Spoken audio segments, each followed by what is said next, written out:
morning, YouTube! Hope everybody's having a great day right now. We are back in the garage. I actually just finished a video right now of the mid-plate install for the CRX. If you haven't seen that video, make sure to go down into the channel and hit that video because it actually shows you how you can save money instead of buying crazy billet mounts and actually just work with what you have, and it also helps the car a lot. That being said, we're going to be working on the exhaust components today. Basically, when I did the up pipe a couple weeks ago, I forgot to add an O2 bung. So today, although this wideband is dead, we have to buy a new one. This little bung right here that I had laying around that's kind of old and rusty that we're going to be cleaning up, I'm actually going to be adding it to the up pipe right here. And it's kind of going to be a pain because I have to unbolt everything and then get the up pipe off the car, take the paint off, and then get this welded up. That being said, we're going to start the video right now. I'm actually going to not record me taking it off just because it'll take about 10-15 minutes with all the bolts how they are. But once I have that off, I'll actually show you guys what we're working with. So essentially, the idea of the placement for the bung, we don't want to have it all the way at the bottom just in case condensation builds and likes to drop down. We don't want anything to be getting into our sensor because it can kill it. Like I already said, this one's already a dead sensor, so we're going to have to order another one. But we want to have it somewhere around like right there. That way it's easy to get to and won't collect a lot of condensation if that happens. But yeah, I think we're going to do it right around here. I'm just going to give it a little mark. Since since this is already painted, a Sharpie probably wouldn't be the best idea just because you won't be able to see it that well on camera, but I'll be able to see it myself. So I'm going to get it exactly at the position that I want and mark it with a Sharpie, and then I can actually take the downpipe and start drilling. By the way, if you notice this bung that I have, like I said, this is very rusty and old, but I'll be cleaning it up. And what I like about this one, it's actually a step on it. So I'm going to drill a hole the size of the small portion on top, and then this portion right here will sit over top. Since I'm still using the really cheap flux core welder, it's actually going to help since I don't have to get like a precise weld and have to get it perfect. This step right there is actually going to help so there's not a lot of leak. It's going to make it much easier to weld. And we already test fitted it with a sensor, and the sensor portion comes out nice and good on the other side, and it's just going to be super easy. So this, I think I'm going to put it about right there and get that cut out right now, and I'll pull the downpipe and we'll go from there. I said downpipe in the last click, excuse me. I got the up pipe taken out, and that's pretty much where the Sharpie was, and then I hit it with a punch right there. So it should be centered so I can drill it. Let's just double check. Looks like it's going to be a good position right there. And now I can just set it up, probably right here, just to hold it in place with one hand that's free, and start drilling that out. Real simple. You already know, safety first. Got my goggles on. Should be real simple.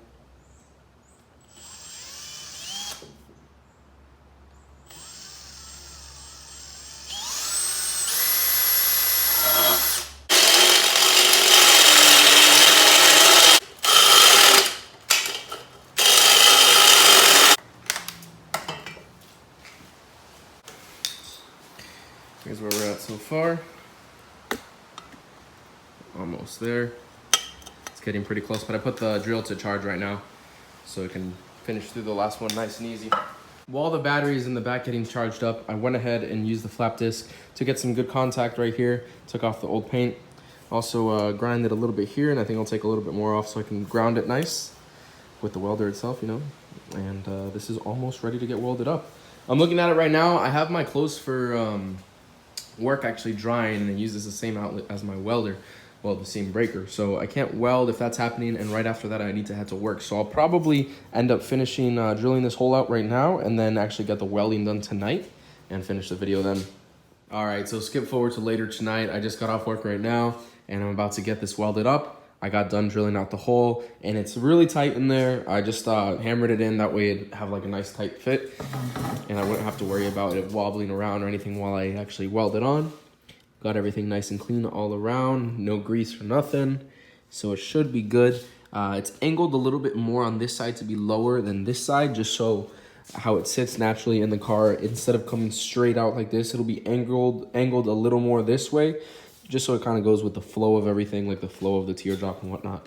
Because you see the teardrop is on this side, and I'll have it angled that way. Just a couple things that I was thinking of. So I really like that right there. I was thinking of some clamp locations. I originally wanted to do the ground down there, but after further inspection, I can actually just get it right over here, and that'll be perfect. and just move it around as I'm welding. Since this is a crappy flux core, I'm just gonna be doing small sections, and I don't want it to heat up and mess up the threads inside. So I'll probably do like an 1/8 of an inch or like a 1/4 inch, and then keep on going little by little. So yeah, this is actually my first bung that I do with this machine. So if it comes out awful, you guys will know why. And if it comes out good, then perfect, we can keep on doing it. All right, let's get started. Turn on my machine. I'm gonna put it on minimum right now. Don't want it to get too hot. I'll bring the wire feed a little bit down. Push this right there.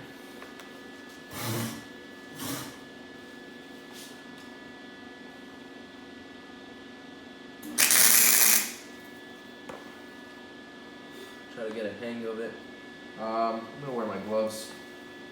I don't wear my gloves too much, but for this, how I'm gonna be holding it, I think I should.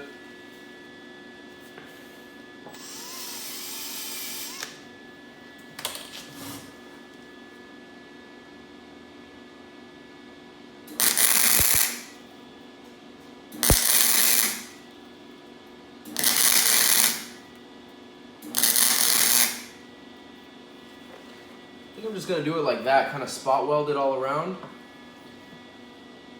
You can already see the heat's getting there. Don't want it to get too hot though. I don't really have heat control.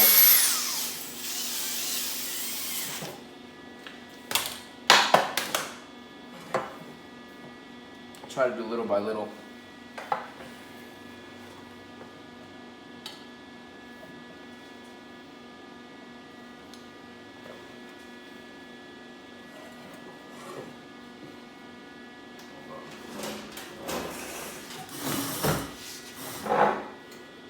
Better.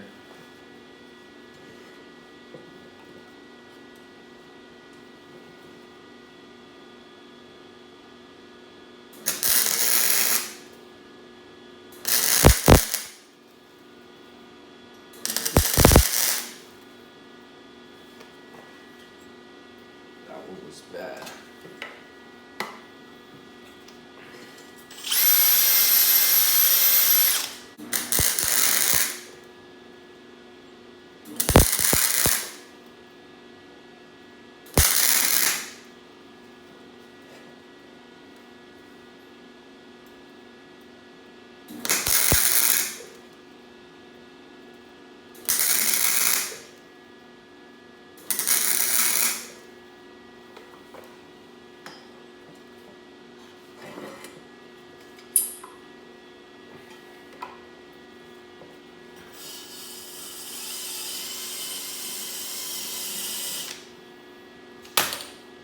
That is really weird.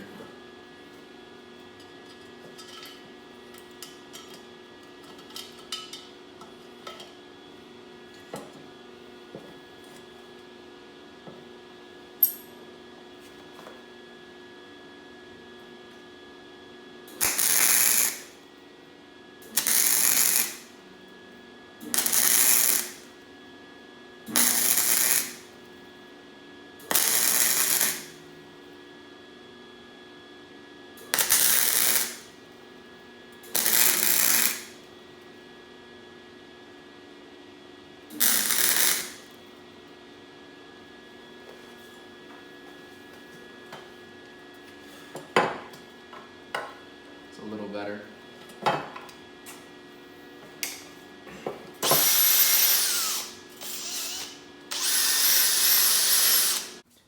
Maybe you guys in the comments who have a little more experience can kind of give me some insight. Basically, this is where I started, and I didn't want to do a full weld around just because I was afraid of heating up the threads and having them actually melt from the heat since there's no heat control. I didn't want to risk messing up the bung after it's already in the up pipe, of course, even less. So I did like spot welds. Over here it got like weird. It would make a hole in the spot weld. I'm not sure exactly what that was.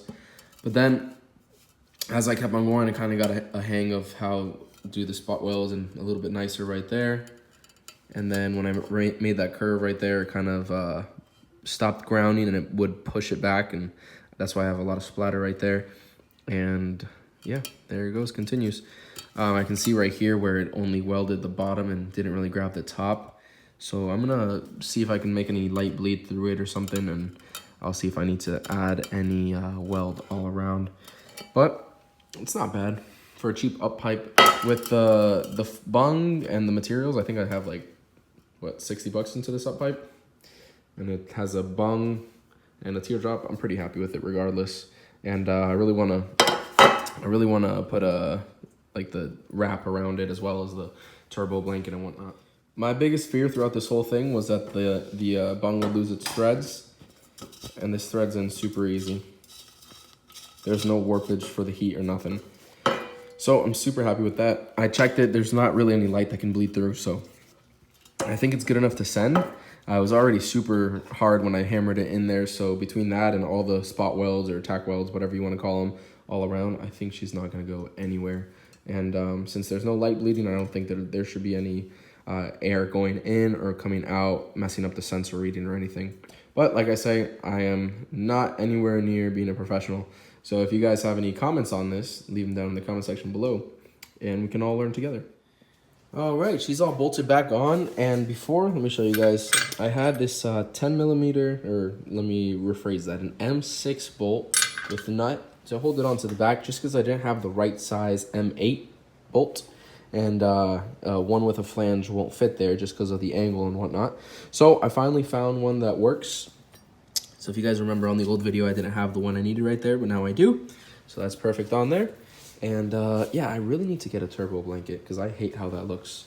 That being said, guys, the wideband is on. All I have to do is connect it right now, although it really won't do anything since this is a broken wideband sensor, and I really need to get another sensor before I go get tuned especially. But although it's crappy welds and a crappy welder, I'm pretty proud of myself because I'm over here doing stuff at my home, and I'm trying to learn, you know? That's what life is all about, especially if you're bad or if you're not experienced in something. Getting the experience out there is what gets you to be good at things. So hopefully I can be good at this one day. Obviously, this is a flux core. I want to get a MIG, and then I want to get a TIG so I can really learn how to do all this stuff and make things look nice. That being said, guys, that does sum up the video for today. I'm going to go ahead and wrap everything up right now. Like I said, I got off work a few minutes ago. I got this done, put the down pipe, or excuse me, the up pipe back onto the car after I welded it, and it is pretty late, so I don't want to keep on making noise. Tomorrow morning, we have some other stuff that we want to do to the CRX, and I'll be happy to vlog that as well. So make sure to stay tuned for that. If you guys aren't already subscribed to the channel, make sure to hit the subscribe and notification bell. In about 6 days, we're getting this car tuned. If you haven't seen the old videos, it was nitrous all-wheel drive, it was all motor all-wheel drive. Now it's going to be turbo all-wheel drive. It's going to be super fun, and you guys have to stay tuned for those videos. We'll see you on the next one, guys. Thanks for watching, and have a great evening. Peace.